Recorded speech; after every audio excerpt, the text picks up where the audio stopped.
2025년이 아직 적응도 안 됐는데 벌써 12월이 됐구나라는 생각을 한 게 바로 어제 같은데, 또 시간이 순식간에 지나서 벌써 12월 말이 됐습니다. 이제 열흘만 지나면 2026년을 맞이하게 됐습니다. 연말이 되면 한 해를 마무리하면서 지난 시간들을 정리해보는 그런 시간들을 갖기도 하지만, 새로운 한 해를 준비하는 시간을 더 많이 갖게 되는 것 같아요. 올해가 끝나면 다 끝나는 게 아니라 새해가 있으니까, 새로운 시작이 있으니까 새로운 시작을 어떻게 해야 할지 준비하는 시간을 다 조금씩 갖고 계실 겁니다. 여러분들은 새해를 잘 맞이하기 위해서 어떤 준비를 하고 계신가요? 저도 내년을 맞이할 준비를 하고 있는데요. 개인적으로 큰 변화를 앞두고 있어서 설레기도 하지만 조금 긴장도 하고 있습니다.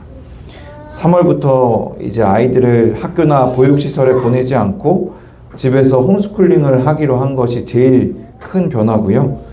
또 홈스쿨링을 위해서 좀 더 나은 환경을 찾다가 3월에 도시를 떠나서 귀촌을 하기로 한 것도 큰 변화입니다.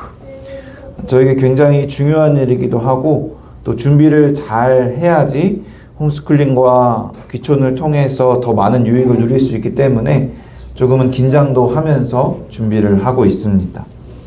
아마 여러분들도 더 의미 있고 더 유익한 새해를 보내기 위해서 각자 준비를 하고 계실 텐데요. 이처럼 새로운 시작에 앞서서 적당한 긴장감을 갖고 또 잘 준비를 하는 것이 중요하고 필요합니다. 성경에서도 새로운 시작에 앞서 준비를 하는 모습들이 나타납니다. 오늘 본문인 민수기는 이스라엘 백성이 40년 광야 생활을 하는 것에 대한 말씀입니다.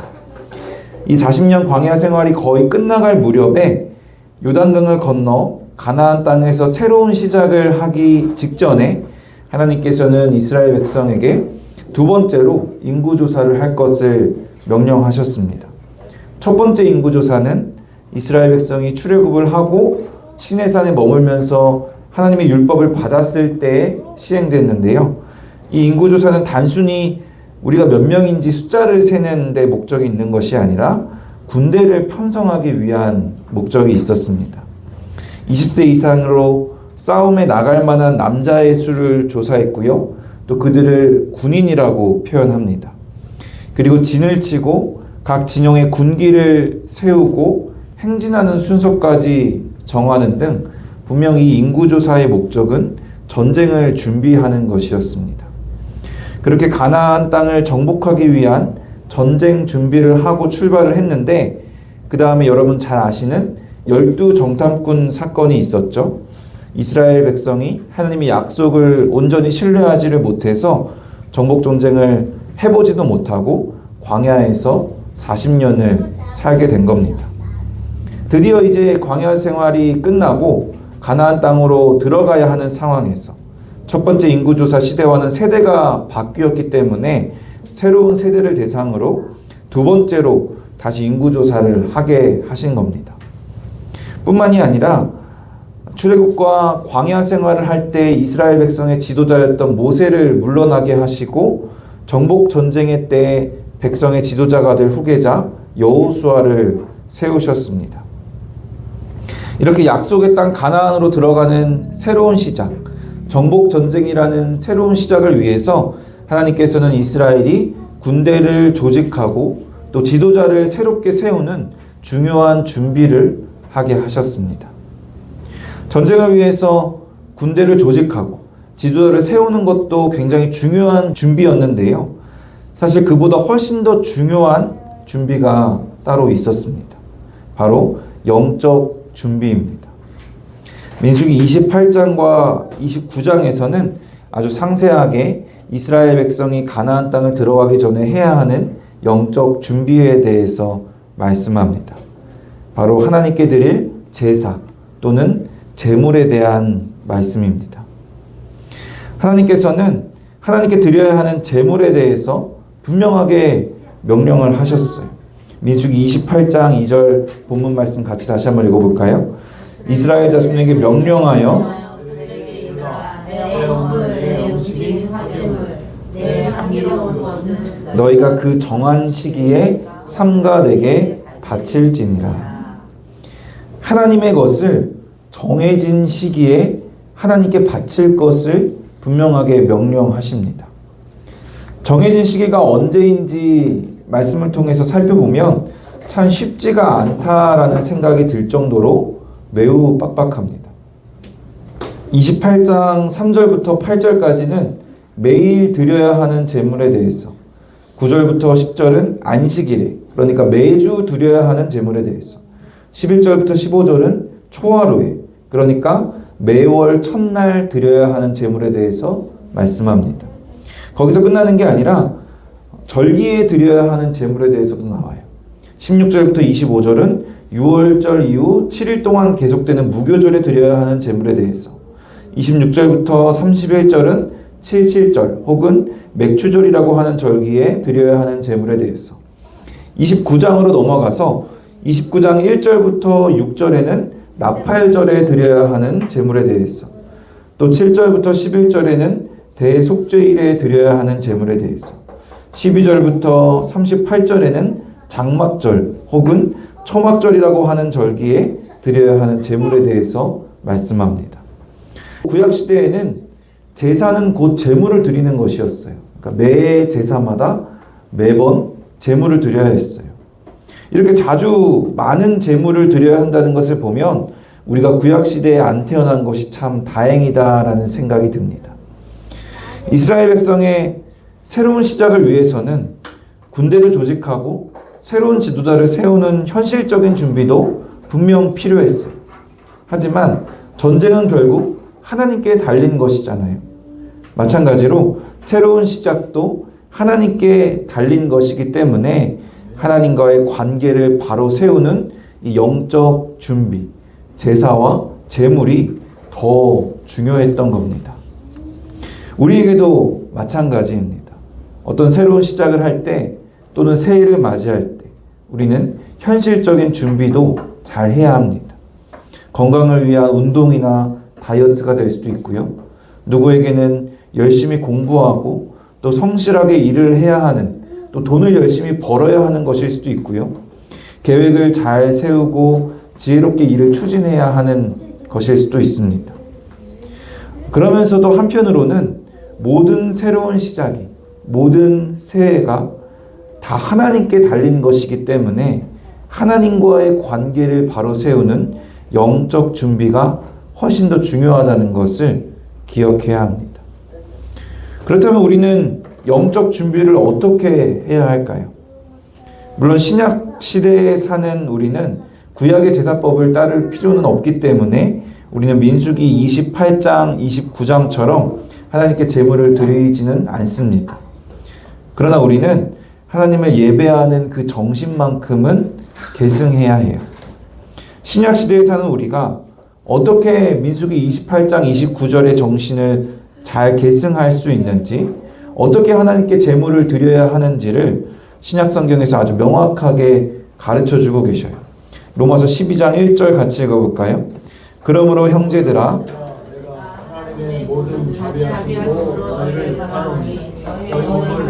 기뻐하시는 거룩한 산 제물로 드리라.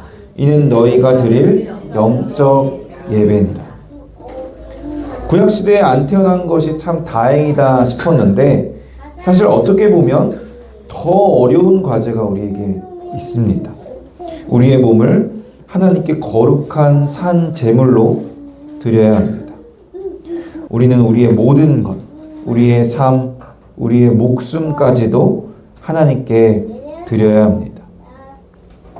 우리를 하나님께 드리는 것, 오직 모든 일을 하나님의 영광을 위해 하는 것, 우리의 삶의 목적이 나의 유익이 아니라 하나님의 뜻을 이루는 것이 되는 것, 나를 위해 사는 것이 아니라 하나님 나라를 위해 사는 것이 우리가 새해 무엇을 시작하든지 가장 먼저, 가장 중요하게 준비해야 할 영적 준비인 겁니다.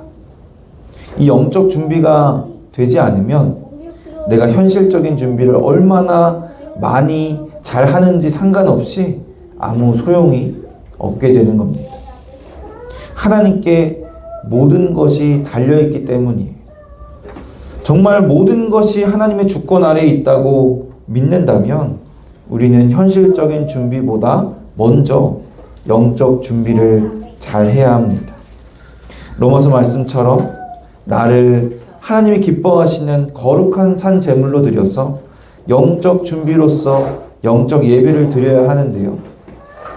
민수기에 나타나는 그 제사, 제물의 성격을 통해서 영적 준비를 잘 알 수가 있습니다.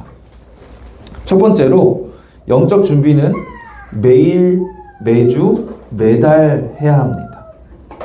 하나님께 드려야 하는 제물에 대해 설명을 하면서 가장 먼저 나오는 것이 상번제, 매일 드려야 하는 제물입니다. 그리고 그 다음이 안식일에 드려야 하는 제물, 그러니까 매주 드려야 하는 제물이에요. 그 다음이 초하루, 매달 첫날에 드리는 제물, 그러니까 매월 드려야 하는 제물입니다. 영적 준비, 하나님께 나를 드리고 예배를 드리는 것은 매일, 매주, 매달 해야 하는 겁니다. 특별한 일이 있을 때 특별하게 해야 한다고 생각을 하는데, 아니면 특별한 때만 했으면 좋겠다고 생각을 하는데, 영적인 준비, 영적 예배는 우리의 일상이 되어야 하는 거예요. 새로운 시작을 준비할 때 영적 준비를 해야 한다고 하니까 뭔가 특별한 새로운 시작을 할 때만 준비한다고 오해하실 수도 있는데, 제물을 드리는 제사에 대한 규례는 이스라엘 백성이 가나안 땅에 들어가서 계속해서 지켜야 하는 규례였습니다. 새로운 시작을 할 때 특별히 영적 준비에 대해 더 신경을 쓰긴 해야 하겠지만, 새로운 시작을 하고 나서도 우리는 늘 영적으로 준비해가며 깨어 있어야 하는 겁니다. 또 다르게 생각하면요, 하루하루가 날마다 새로운 하루잖아요. 또 한 주 한 주가 매주 새로운 한 주잖아요. 또 한 달 한 달이 매달 새로운 한 달이잖아요. 그러니까 우리는 늘 새로운 시작을 하고 있다고 할 수 있어요. 그래서 우리는 늘 영적으로 준비해야 합니다. 우리가 매일, 매주, 매달 영적 예배를 통해 영적으로 준비하지 않으면 순식간에 우리 안에 죄가 가득해질 겁니다. 이렇게 매일, 매주, 매달 영적 준비를 하는 것이 결국 모든 일을 주께 하듯 하라는 말씀, 모든 것을 주를 위해 하라는 그 말씀대로 사는 삶이라고 할 수 있습니다. 두 번째로 영적 준비는 구원의 은혜를 기억하며 해야 합니다. 하나님께 드려야 하는 제물에는 매일, 매주, 매월 드리는 제물뿐만이 아니라 절기에 따라서 특별하게 더욱 많이 드려야 하는 제물도 있었습니다. 그 중에 특별히 유월절과 대속죄일은 하나님의 구원의 은혜를 기억하며 제물을 더욱 힘써 드리는 날이었어요. 유월절은요, 하나님께서 이스라엘을 애굽으로부터 구원하신 사건을 기념합니다. 좀 더 구체적으로 보면 어린 양의 피를 문설주와 임방에 바르고 그 어린 양의 피를 통해 죽음이라는 재앙이 지나가는 사건을 기념합니다. 대속죄일은 이스라엘 공동체 전체의 죄가 속죄되어서 정결하게 되는 아주 특별하게 거룩한 날입니다. 유월절과 속죄일에 이스라엘 백성은 하나님이 주신 구원의 은혜를 기억하며 영적 예배를 드리고 영적 준비를 했습니다. 유월절과 속죄일은요, 예수님을 예표하는 절기이기도 해요. 예수님이 우리의 유월절 어린 양이 되셔서 십자가에서 피를 흘리시고 그 십자가 보혈로 인해 죽음이 우리를 지나가게 되고 우리를 구원하신다는 것을 성경이 말씀합니다. 또 예수님께서 완전한 대제사장이 되셔서 속죄를 단번에 영원히 완성하셨다고 성경이 말씀합니다. 그래서 우리도 그 구원의 은혜를 기억하면서 특별히 더욱 영적 예배를 드리고 영적 준비를 해야 합니다. 사실 구원의 은혜가 우리 신앙의 본질이라고 할 수 있어요.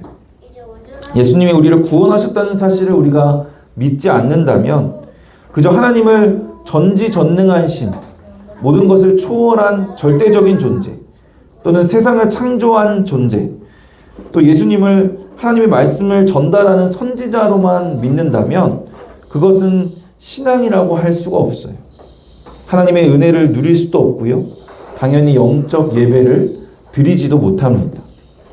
구원의 은혜를 누리지 못했다면 내가 정말 영원한 죽음을 당해야 마땅한데 영원한 생명을 은혜로 얻었다는 것을 믿지 않는다면 어떻게 나를 하나님께 제물로 드릴 수가 있겠어? 구원의 은혜를 누리지 못하는 신앙은 그저 나의 유익을 위한 종교 활동에 그치게 됩니다. 그래서 우리는 구원의 은혜를 먼저 누려야 합니다. 그리고 특별히 절기를 통해서 그 구원의 은혜를 다시 기억하며 영적 예배를 드리고 영적 준비를 해야 합니다. 우리에게는 유월절과 속죄일이 아니라 부활절과 성탄절이라는 절기가 있죠. 부활절과 성탄절을 통해서 구원의 은혜를 기억하고 더욱 힘써 영적 예배를 드리고 영적 준비를 해야 하는 거예요. 며칠 뒤 12월 25일이 예수님의 탄생을 기념하는 성탄절인데요. 12월 25일은 실제 예수님의 탄생일이 아니고 로마의 태양신을 기념했던 날이라고 해서 크리스마스를 비판하는 일부 의견들도 있지만 개인적으로 영적 준비의 측면에서 보면 새해를 맞이하는, 새해를 준비하는 연말에 구원의 은혜를 기념하는 교회의 절기가 있다는 것은 참 좋은 일인 것 같아요.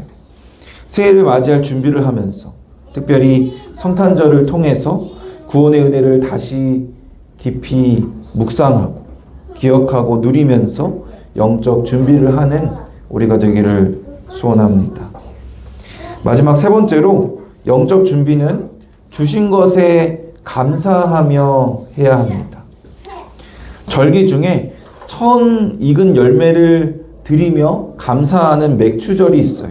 그리고 광야에서 당한 고난을 기념하는 절기이기도 하지만 추수를 마친 기쁨을 누리는 절기이기도 한 장막절도 있습니다. 하나님께서 구원을 베푸셨을 뿐만이 아니라 이스라엘 백성들에게 이 땅에서의 삶에 필요한 것들도 주셨어요. 그래서 이스라엘 백성은 맥추절이나 장막절과 같은 절기를 통해서 하나님께서 실제로 필요한 것들을 주신 것들에 감사하며 더욱 힘써 하나님께 제물을 드려야 했습니다. 우리도 구원의 은혜를 받았을 뿐만이 아니라 이 땅에서 살아가는데 필요한 것들을 하나님께 날마다 받고 있습니다. 그리스도인으로서 예수님이 다시 오실 날을 기다리며 사는 것이 참 힘들고 고난 가운데 있는 삶이라고 하긴 하지만 분명히 하나님께서 우리에게 채워주시는 것들도 많이 있어요. 제가 개척하고 가장 감사했던 것 중에 하나가 하나님이 채워주신다는 것, 내가 누리는 모든 것이 하나님이 주신 것이라는 것을 조금은 깨닫게 된 것입니다. 부교육자로 살면서 교회에서 먹고 살 만큼의 사례를 받았을 때는요, 솔직히 감사한 걸 몰랐어요. 열심히 교회를 위해 섬기고 일하는 것에 비해서 내가 사례를 너무 적게 받는 것이 아닌가 하는 불만을 오히려 더 많이 가졌던 것 같습니다. 내가 받는 사례가 하나님이 채워주신 것이라는 것, 내가 일해서 내가 번 것이 아니라 다 하나님의 것이고 하나님이 주신 것이라는 것을 깨닫지를 못했어요. 근데 개척을 하고 정말로 광야에서 살아보니까 이스라엘 백성을 만나와 메추라기로 먹이신 것처럼 하나님이 나를 채워주시는구나. 이 모든 것이 하나님이 주신 것이구나. 하나님이 나를 책임져 주시는구나 라는 것을 깨닫게 됐어요. 물질뿐만이 아니라 우리의 건강, 우리의 가족, 우리가 누리는 환경들, 우리가 누리고 있는 이 모든 것들이 하나님께서 우리에게 주신 것들입니다. 이 주신 것들에 감사하며 우리는 영적 예배를 드리고 영적 준비를 해야 합니다. 얼마나 우리가 누리고 있는 것들이 하나님이 주신 것인지를 깨닫지 못하고 알지 못하냐면요, 우리가 누리고 있던 것들을 못 누리게 됐을 때 우리는 금방 하나님께 불평을 합니다. 왜 불평을 하게 되냐면요, 그것들이 내 것이었다고 생각하기 때문입니다. 원래 하나님의 것인데 마치 내 것을 하나님이 뺏어가신 것처럼 우리는 불평, 불만을 갖게 되는 거예요. 우리는 모든 것이 하나님의 것임을 기억하고 주신 것들에 감사하며 영적 예배를 드려야 합니다. 사랑하는 성도 여러분, 우리는 2026년 새로운 시작을 앞두고 있습니다. 지혜롭게 새로운 시작을 잘 준비하시기 바랍니다. 현실적인 준비도 지혜롭게 물론 잘 해야 하겠지만 무엇보다도 영적 준비를 철저하게 하는 우리가 되기를 소원합니다. 모든 것이 하나님께 달린 것이기 때문에, 모든 것이 하나님의 주권 아래에 있는 것이기 때문에 무엇보다 하나님과의 관계를 바로 세우는 영적 준비가 가장 중요합니다. 영적 준비가 되지 않는다면 그 어떤 현실적인 준비도 아무 소용이 없습니다. 매일, 매주, 매달 나를 하나님께 거룩한 제물로 드리는 삶, 하나님이 예수 그리스도를 통해 주신 구원의 은혜를 기억하며 모든 것을 주께 하듯 주를 위해 사는 삶, 이 땅에 필요한 모든 것들을 주심에 감사하며 나를 위함이 아니라 주님을 위해 사는 삶, 이런 영적 예배를 통해 모든 새로운 시작을 준비하고 또 새해를 맞이할 준비를 하고 무엇보다 주님을 다시 만날 그날을 준비하는 삶을 사는 저 여러분이 되기를 주님의 이름으로 간절히 축원합니다.